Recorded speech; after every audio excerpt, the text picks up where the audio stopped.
All right, the philosophy of science, the ways we know what we know. So your readings this week give some really good descriptions of these things: authority, intuition, reason, observation, and other methods. I'll go through them really quickly. So authority is someone who is an expert in the field. Book can be your authority as well. So I would be an authority in the class. I have a greater knowledge of positive developmental psychology and psychology in general than the students in the course. Your textbook is an authority as well that you can reference for knowledge. Intuition, feeling certain things, maybe based on past experience. Reason, deducing things, deductive reasoning. I'm sure you've heard those terms before. And you can see that all humans have a stomach. I'm human, therefore I must have a stomach. Observation, that's pretty self-explanatory. It's observations, measurable things. And then other methods, such as direct revelation or confirmations from the Spirit, things like that. So rather than just going over these definitions, I want to go over an example using an experiment in social psychology. So this is the Milgram experiment, and it was done in 1963, or at least published in 1963. It may have been done earlier than that, and has been replicated quite a few times since then. And I want to go through the process of this experiment, talking about these ways that we know things. So the experiment is called the obedience experiment because Milgram had seen all the reports and all the people discussing what had happened with the Holocaust. And a lot of psychologists at that point wondered, why did people kill so many people? Why did this happen? What happened to create killers out of so many people in Nazi Germany? And so Milgram thought perhaps it was because they were being obedient to authorities. They were just following the rules. They were following their orders. And so his intuition was that people are good and won't hurt others in general.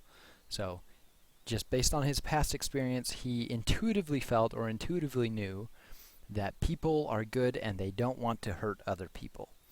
So he developed an experiment to test that.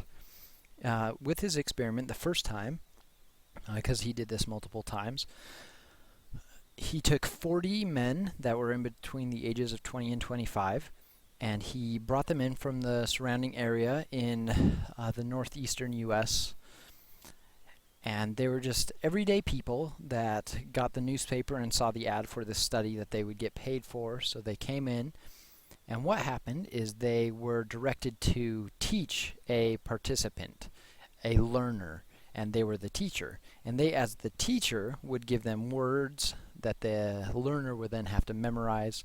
And when the learner did not answer correctly, the teacher, this subject in the experiment, participant, would shock the person with an electric shock.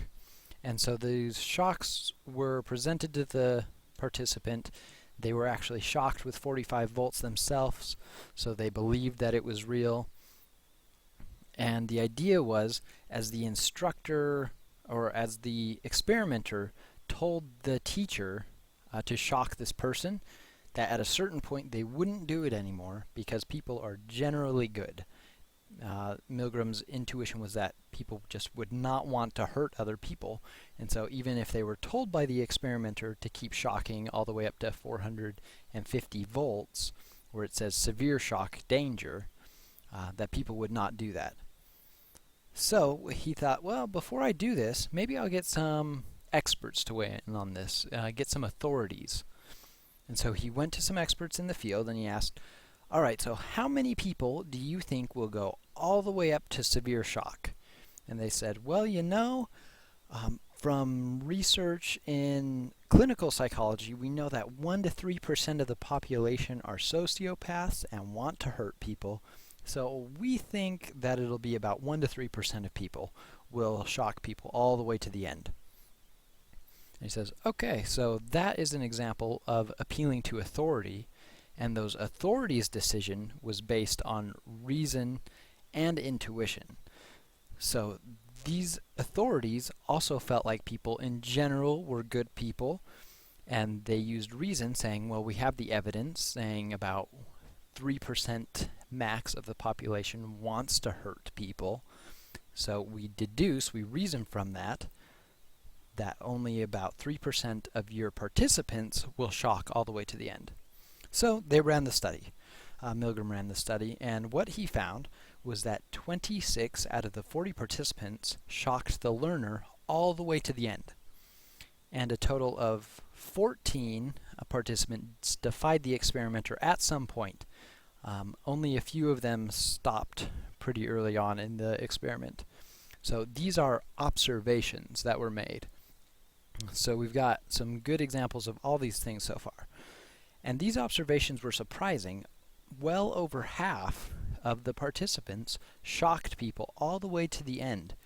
And at that point, the Confederate learner in the other room, they had been silent. They were screaming to have them stop, then they were silent for the last few shocks. So this learner, in many cases, could have thought that they were dead. In many cases, they thought that the learner, when they were interviewed after the participants were interviewed, they did think the learner was under some severe pain and maybe had passed out, or that they had possibly killed them. So even so, around 65% of the people shocked them all the way to the end there. And so these are the interesting observations, and they were replicated time and time again. In other replications, 70 to 80% of the participants shocked all the way to the end. And so this really surprised the authorities. This really surprised Milgram, and that's why they did so many replications, because a lot of people didn't believe that he was accurate. So it wasn't only Milgram that did the replications, other scientists did as well. So they started out with their intuition. They used some thinking that people were good and wouldn't shock other people. Milgram went to the authorities and they said, well, only about 3% of people will shock, because using reason, we know that only about 3% of the population are sociopaths. But in reality, the observations that they saw were that 70 to 80% of participants would shock all the way to the end. And that's important because we often think a lot of psychology is common sense, or maybe what we would consider intuition. But we can see from this that behaviors and thought processes, cognitions, disorders and things like that do not always line up with our common sense psychology. In some cases they do, but in many, many cases they do not. And that's why one of the focuses, how psychologists specifically develop new knowledge, is primarily by observation. So the common feature among all schools of psychology is observation. We want to have observable phenomena that we can measure. And that is important for building and testing hypotheses that we'll talk about when we go through the scientific method.